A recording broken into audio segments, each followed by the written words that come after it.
Why is it that the city is not interested in doing away with the reverse lanes on the 7th, 7th Street, 7th Avenue? There's been a petition that's been handed over to the city. 4,000 people have signed it saying, get rid of the reverse lanes. And the city council is going to release their answer on Wednesday. But that could be... Their response. What does that mean? That could be, we're going to take more time. That could mean we're going to commission a study. It could mean we need to think about it some more. It could be we're going to get rid of them, or it could be they're going to stay. I think what they are going to say is, thank you for the petition. We've already looked into this, and we're done. Really? Yep. I definitely think there is an opportunity for them to spend money here. Let me explain to you the why in our What's the Why today. Why is the city not interested in getting rid of the reverse lanes on the 7s? And it comes down to time and money. That's it. Real simple. Now, they've got this study that was turned in 2021, so not that long ago. Still pretty current. I mean, it's only 4 years. All right. Still pretty current. And that report gave them cover. That report says most people have an idea of general idea. Yeah, how it works. But the report also showed something else. Here, enter in my time argument. All right, Einstein, here we go. This relativity on the 7s. Go. Those traveling north along 7th Street in the evening would see their average time grow to 36 minutes, up from 22 minutes. That's a 64% increase, according to the report. On 7th Avenue, drivers would spend an average of 29 minutes traveling. That's a 52% increase, up from 19 minutes. So we're talking about just over 10 minutes. Quick question. Go. How did they come up with that if the reverse lanes were in place? It's a study, Joe. Don't ever debate a study. How do they know how much slower it's going to be if the lanes are there the whole time? Study. So it's a guess. Joe, study.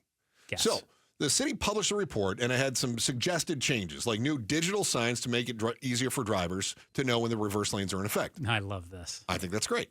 Installing such signage, though, along the 7s was estimated at the time, enter in number 2 on my argument of why they're not going to do anything, money. Yeah. How much money? $17 million for signs. Chris, if I gave you $5 million, yes, could you come up with some signs for 7th Ave and 7th Street for me? Yes, I would pay a meth head to hold a cardboard sign out there for 2 hours every day. What do you venture that would cost you? Probably $20 in a little baggie.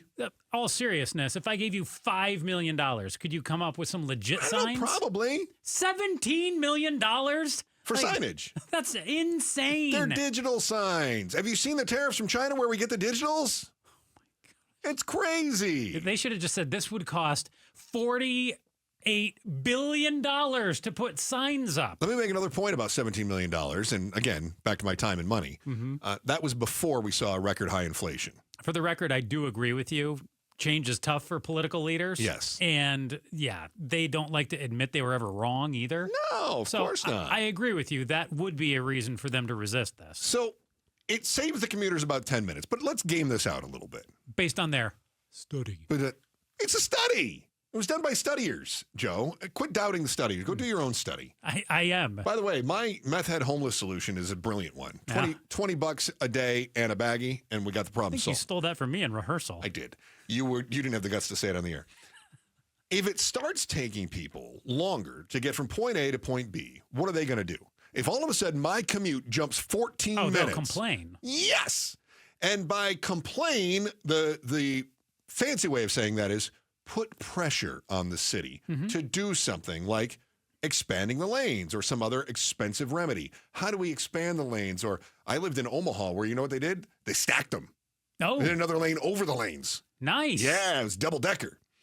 Now, there is an example of the city. They accept a certain number of crashes. They accept that there is a risk, and they say, so long as we don't pass this threshold. Now, it's not something that's written down on paper. Kind of nebulous? Yeah. Nobody's going to say, it's okay if we see 3 wrecks a day on the 7s. Nobody's going to say that. As long as that number stays under 1,000, we're fine with it. Nobody's going to say that. Okay. As long as we don't have more than 12 deaths a year on the 7s, we're okay with it. They don't say that. What do they say? They don't say it out loud. Okay. But what do they say behind closed doors silently? I want you to think about this. Yes. Suppose you run a store, all right? A retail store. Got it. All right? when you run that retail store, do you expect that you're going to have a certain amount of loss? Shoplifting, inventory walkouts, walking off of trucks, or some sort of If you're a good business owner, yes. You do, right? Now, could you ensure that none of that happens? 100%. Sure, you could have security tags on every single thing. Every little pen that you get ready to put on your shelf. Every stick of gum. Somebody still could try to walk out with it, even with the tag on there. But you're going to put a security on it. You're going to put detectors by the doors, and then you're going to have the gazpacho police. Oh, I thought you were going to have Pablo out front. That's fine. We can work weekends. The gazpacho police are going to stop everybody, and they're going to make sure and they're going to frisk them all to make sure nobody's stealing anything. Okay. But that's not cost effective either. And you're going to lose business, right? Sure. So you accept that there is going to be some loss. You pick the lesser of two evils. Same thing goes for traffic. There's going to be accidents everywhere. But the difference It is, happens. if you're the business, you mark up your product a little bit, expecting there to be loss. Yeah. With traffic, how do you mark it up? There's no, it's just. Yes, you do. There is loss. It's inverse, though. Okay. I'm keeping your taxes down by accepting loss. So my taxes would go up if they got rid of the reverse lanes? Well, here's the solution, though. You want to get rid of accidents. I'm talking about accidents. Relax here a second. All right? We already know that just putting signs up is $17 million before inflation. So they say. What do you think adding more lanes is going to cost? Oh, billions. It will cost billions. Not an exaggeration. No, I know. It will cost billions. That really would. So there's going to be accidents unless we somehow build specific lanes for every driver, and those lanes have bubble wrap on the sides, and that's silly. So they do the best that they can. It's not unreasonable to say we have roads, with roads come accidents. It happens. Once a road becomes too dangerous, though, that's when we have intervention.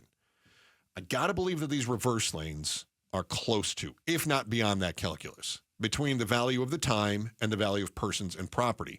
And I say that because the stats are showing that 5 of the 100 most dangerous intersections in the metro are on those two streets, the 7s, 7th Street, 7th Avenue. So at what point do we cross that threshold? But again, the cost of just signage alone was $17 million before we saw inflation. So they say.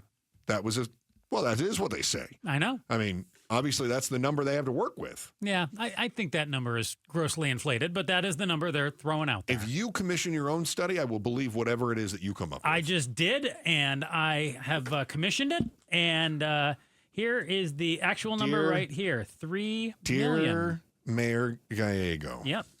I was believe listening to $3 million. Chris and Joe. Chris had great solution for signage. Yeah. Meth heads. Oh, that's way cardboard less signs. than $3 million. Right. Joe thought you could do it for $3 million. Yeah. A lot less than. I think if they had come out and said $3 million, you would have said $3 million for some signs. I could have believed that. My issue is, I agree with you. They clearly don't want to change it. No. They don't want to be unpopular. They want to say that they're considering it. That's why they're taking this couple weeks to consider what they're going to do. Yes. But at the end of the day, they don't want to make change, because if they really wanted to make change, they could take some steps to do it. What do you think the right thing to do here is? Expand the street. Spend billions of dollars. Which is really tough to do because you've got everything built up against the In the meantime, what do you think they could do? Signage. Yeah. And do you believe, honestly, that that's $17 million? I don't. That just feels inflated. I'm not in the digital sign business. I really don't know what the cost is. So I have to take the expert's word for it. That's it. Well, you have to take the city's word for it. Who got their words from experts who did studies, Joe? God, you're the worst. I know. Why should you believe a study? Thanks for watching The Chris and Joe Show. Click to see more from Chris and Joe and tap the button in the middle to subscribe to KTAR News.